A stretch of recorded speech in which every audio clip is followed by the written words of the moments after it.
Bonjour, je suis Noémie, étudiante en médecine aux Hospices de Rouen.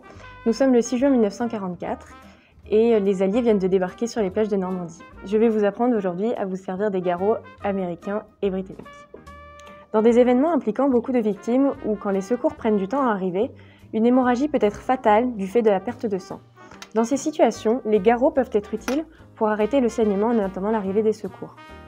Sur le champ de bataille, les secouristes militaires ont à leur disposition un garrot qui peut différer selon leur pays d'origine.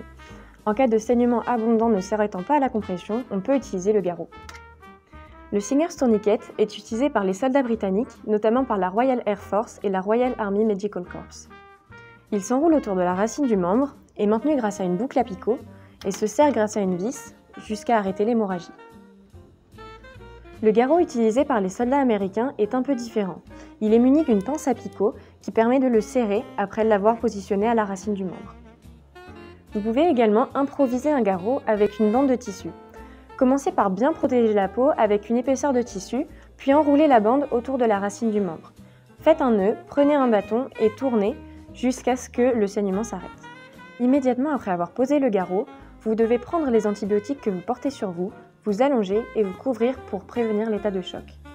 Toutes les 20 minutes, comme indiqué sur le garrot américain, vous devez desserrer le garrot pendant 10 à 20 secondes pour permettre au sang de circuler dans le membre, limiter l'ischémie et ainsi limiter le risque d'amputation ultérieure.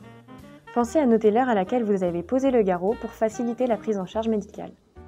La victime est ensuite évacuée vers un hôpital de campagne. Merci de m'avoir écouté et à bientôt. Vive la France et vive la République!